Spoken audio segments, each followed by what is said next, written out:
जय हिंद दोस्तों। स्वागत है आपका एक बार फिर से हमारे और आपके प्यारे से यूट्यूब चैनल 92 एडू पर। तो आज हम आपके लिए लेकर आए हैं एक अलग टॉपिक। ये है टॉपिक इलेक्ट्रॉनिक टेक्नोलॉजी का। जो भी स्टूडेंट्स अपने वोकेशनल कोर्स में इलेक्ट्रॉनिक टेक्नोलॉजी लिए हैं उन लोगों के लिए बहुत इंपॉर्टेंट वीडियो है। क्यों? क्योंकि इस ये जो पेपर होता है इलेक्ट्रॉनिक टेक्नोलॉजी का, ना तो इसकी किताब आती है मार्केट में, ना ही इसकी सीरीज़ वगैरह कुछ नहीं आती। कई छात्रों को तो ये तक पता नहीं रहता कि टॉपिक हमें पढ़ना क्या है इस चीज़ में, इस वाले सब्जेक्ट के लिए हमें पढ़ना क्या है ये भी नहीं पता रहता। तो इस वाले वीडियो में मैं ये बताऊंगा कि बीएससी फर्स्ट ईयर वालों को और सेकेंड ईयर वालों को पढ़ना क्या है। कम से कम उन्हें टॉपिक तो मिल जाए ताकि वो गूगल और यूट्यूब से सर्च करके पढ़ सकें उस चीज़ के बारे में। तो इस वीडियो में मैं यही बताऊंगा कि बीएससी फर्स्ट ईयर में इलेक्ट्रॉनिक टेक्नोलॉजी में क्या पढ़ना है और सेकेंड ईयर में इलेक्ट्रॉनिक टेक्नोलॉजी में क्या पढ़ना है। तो चलिए शुरू करते हैं हमारा वीडियो। सबसे पहले बीएससी फर्स्ट ईयर के लिए, ठीक है, फर्स्ट ईयर के लिए पहला टॉपिक हो गया डायोड। डायोड के बारे में पूरा ज्ञान ले लेना है। जैसे क्या होता है एक जेनर डायोड, और एक एलईडी हो गया, लाइट एमिटिंग डायोड हो गया, और इन फिर डायोड में होता है हाफ वेव रेक्टिफायर। एक क्लास 12th में सब आप पढ़ चुके हैं। अगर आप इसके नोट्स चाहिए तो क्लास 12th के जो फिजिक्स के नोट्स हैं आपके, उसमें सब ये आपके आंसर लिखे होंगे, क्योंकि फिजिक्स में ये सब था। रेक्टिफायर और फुल वेव रेक्टिफायर, ठीक है, half wave rectifier, full wave rectifier हो गया। और एक हो गया फोटो डायोड, या फिर फोटो सेल होता है, फोटो डायोड हो गया। और इसमें आपको पढ़ना है पीएन जंक्शन क्या कहलाता है, और इसमें डिप्लेक्शन लेयर होती है। डिप्लेक्शन लेयर के बारे में आप लोगों को पढ़ना है। और इनके जो भी ग्राफ, एनपी डायोड को समझाई, ग्राफ समझाई, ऐसे इनकी ग्राफ की जानकारी भी आपको होनी चाहिए। तो पहला टॉपिक होगा डायोड। फिर आपको बीजेटी मतलब बाईपोलर जंक्शन ट्रांजिस्टर, नॉर्मली हम ट्रांजिस्टर भी बोलते हैं, ट्रांजिस्टर, ठीक है। तो ट्रांजिस्टर में आपको पढ़ना है उत्सर्जक विधा, आधार विधा, ये चीज़ें। जैसे वो होता नहीं है कि जब बेस दोनों से जुड़ा हो, फिर एमीटर दोनों से जुड़ा हो, ऐसे ही वो वाला आपको पढ़ना। और आपको पीएनपी और एनपीएन ये दोनों ट्रांजिस्टर के बारे में पता होना, इनकी वर्किंग प्रोसेस कैसी होती है, इनके ग्राफ्स और इनके जो डायग्राम्स होते हैं वो कैसे, ये सब चीज़ें आपको पता होनी चाहिए। और उत्सर्जक विधा, आधार विधा, ये सब क्या चीज़ें होती हैं, एमीटर बेस कलेक्टर, ये तीन चीज़ें, कौन क्या काम करता है, ये सब आपको ज्ञान होना चाहिए बस बीजेटी का पूरा। वो कुछ भी पूछ सकते हैं, ठीक है। और इसके बाद हो गया तीसरा टॉपिक सीआरओ। ये मेन टॉपिक होता है। सीआरओ के बारे में आपसे सबसे ज़्यादा पूछा जाएगा। 10 नंबर का जो क्वेश्चन आता है वो सीआरओ के बारे में एक पक्का आता है। सीआरओ का ब्लॉक डायग्राम समझे, ब्लॉक डायग्राम इंपॉर्टेंट है। सीआरओ का ब्लॉक डायग्राम इसे अच्छे से देख लेना, क्योंकि ये एंड टाइम पे भूल जाता है। इसे देखते रहना ब्लॉक डायग्राम को। फिर ये कैसे वर्क करता है, इसका पूरा नाम बताओ, ये सब चीज़ें। और एक हो गया मॉसफेट।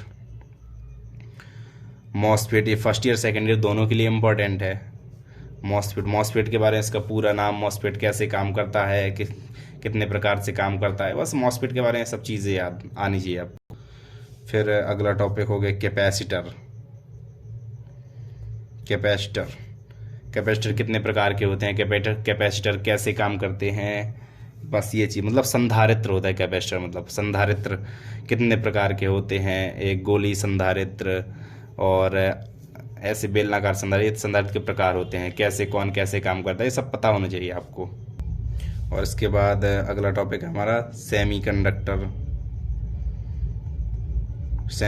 क्या होते हैं, सेमीकंडक्टर, इंट्रिंसिक सेमीकंडक्टर और एक्सट्रिंसिक सेमीकंडक्टर क्या होते हैं, इनके अंतर बताइए। इनमें ये चीज़ें पूछ सकते हैं वो, मतलब शुद्ध अर्धचालक और नैज अर्धचालक या बाहर चालक, ये पढ़े थे ना क्लास 12th में आपने, तो वही नैज अर्धचालक ये क्या होते हैं, कैसे काम करते हैं, बस ये चीज़ें आपको इन चीज़ों के बारे में पढ़ना है।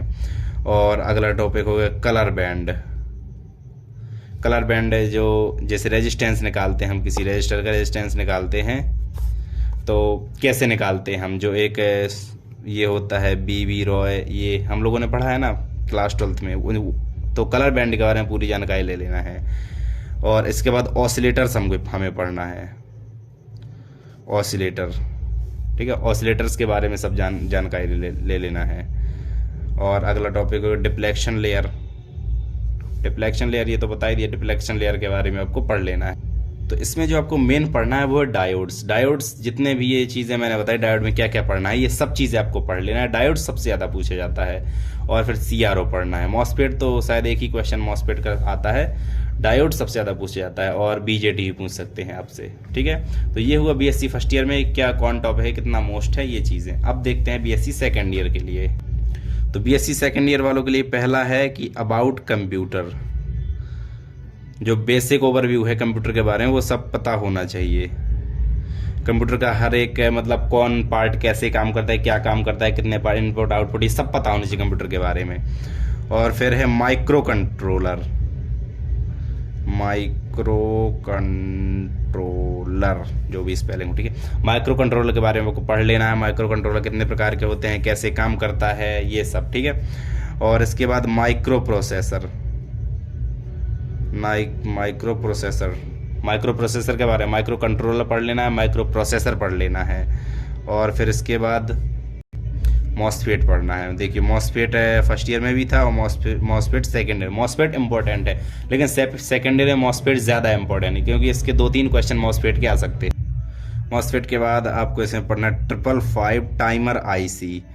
मतलब 555 टाइमर एक IC होती है, उसके बारे में पढ़ना है, कैसे वर्क करती है, कितने इसमें 8 पैर होते हैं, 1 2 3 4 5 6 7 8, ठीक है। 8 पैर होते हैं इसमें, कौन पैर क्या काम करता है, ठीक है। जैसे ट्रांजिस्टर में 3 होते हैं, डायोड्स में 2 होते हैं, ऐसे इसमें 555 टाइमर में इसमें 8 होते हैं, ठीक है।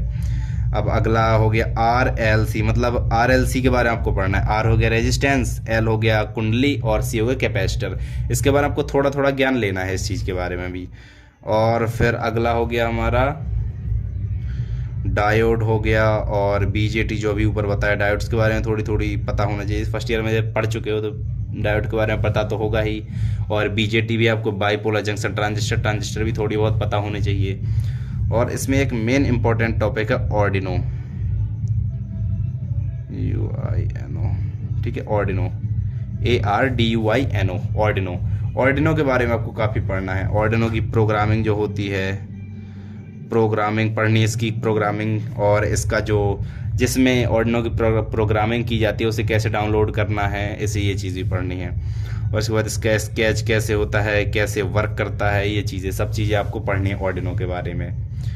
और एक और टॉपिक हो गया इसका, ये हो गया हमारा 8वां टॉपिक, ये हो गया 9वां टॉपिक, लॉजिक गेट्स।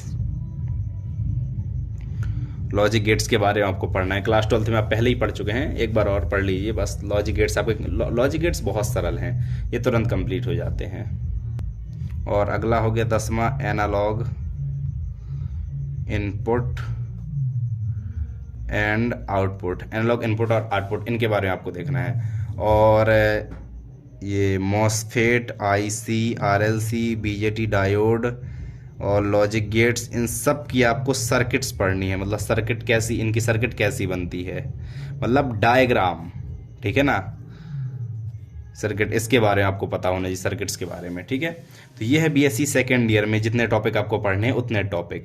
इन सब के टॉपिक के आंसर्स आपको गूगल में, यूट्यूब में कहीं ना कहीं मिल जाएंगे। और BSc फर्स्ट ईयर के ये हैं टॉपिक। तो आई होप को आपको ये वीडियो समझ में आया होगा।